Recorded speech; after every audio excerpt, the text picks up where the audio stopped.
Hello, Tigers. I'm Sophia Benemer. And I'm Nate Warren. And welcome to this week's edition of Tiger Talk. The SMSA Tiger Hawks had an outstanding W against Rockville this past weekend, beating the Rams 21-0.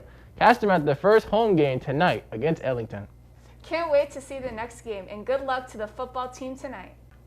The SMSA girls varsity soccer co-op won their second game this season as they beat HMTCA 1-0. They are now 2-1 on the season. They won their second game against MOC 3-1. Wally met with Karis to find out more about how the season is going. Wally is back. The girls soccer team is off to a great start this year. They are co-oping with Buckley and East Windsor. We have starting goalkeeper Karis Krevlin here with us to talk about how their season is going. Hello, Karis. What are you expecting this year as a goalkeeper? I'm expecting to share my spot with the East Windsor goalkeeper because they have one too, and she is an excellent goalkeeper. I'm expecting to, not really only play goalkeeper, but play everywhere else too, because, there's two, so we gotta share. And I'm gonna put myself wherever I can as a soccer player, because that's not the only position I can play. So I'm expecting to just go with whatever the coaches want. So you'll be doing goalkeeping and playing in the field, as you said. What are your tactics to keep this winning streak going? We're just going to focus on every game. We're going to just keep looking forward to the next game, and we're going to focus on what our skill sets, need to be fixed and what we need to keep going. And we're going to just keep positive thoughts and hope for the best. So you'll be trying as hard as you can to keep it going. How is the dynamic on a combined team?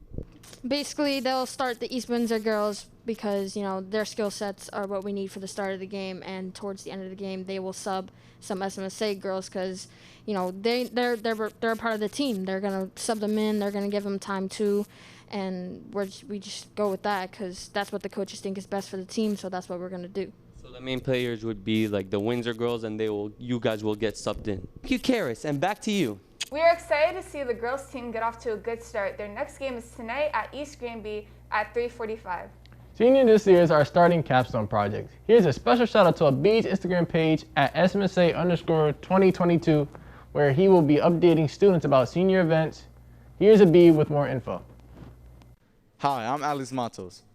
Capstone projects are starting to get underway this year. One important project is to deal with all the happenings of senior year. I'm here with Abid Kurtovic, our senior activities coordinator, to speak about his capstone. Hello, Abid. Hello. Can you tell us about your capstone? Yeah, my capstone is running the senior activities such as senior shirts and homecoming and prom. That's good, that's good.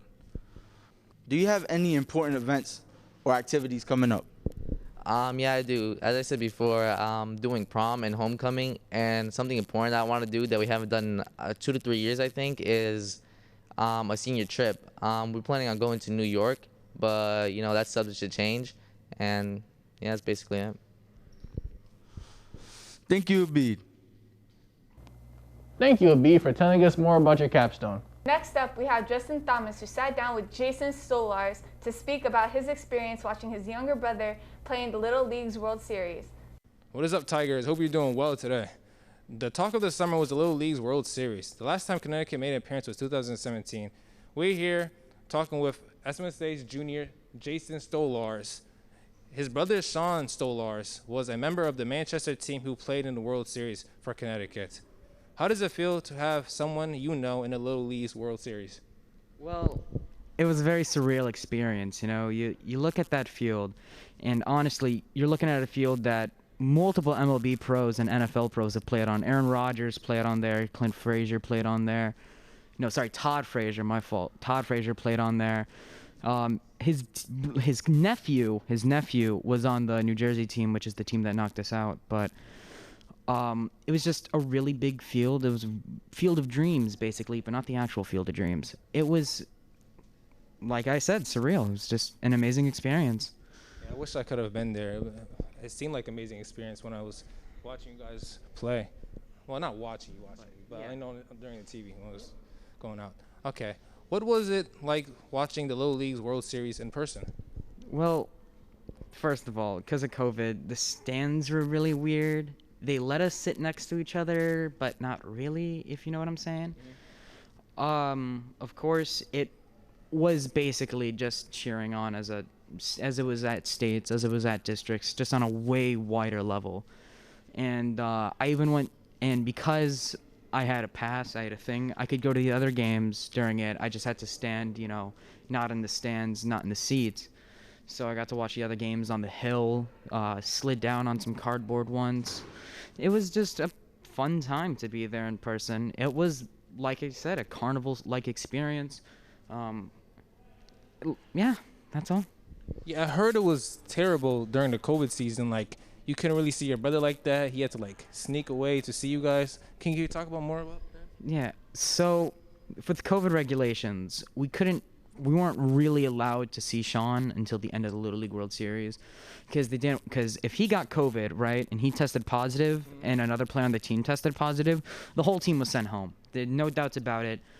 Multiple teams during the softball World Series were sent home for the same thing. It was a mess, So when he snuck off to come see us, well, not really snuck off, but yeah, we had to see him. We only got to talk to him for a couple minutes, and then he had to immediately go back to his team to sit in the stands and watch the game, and that was all the interaction we really had in person with him. He called us a lot, because I can assume that for a 12-year-old, not being able to see your parents, especially after 2 years of every single day hanging out with them, is just tough on him. Yeah. So, I mean, I'm glad that he said he had a fun time. It looked like he was having fun, so I assume that he was having a great time with his team. Thank you, Jason, for letting us interview you. That is all, folks. See you back next time. Thank you, Jason, for giving us insight on your experience. That's all, folks, for this week's Tiger Talk. Tune in next week And and go go Tigers! Tigers!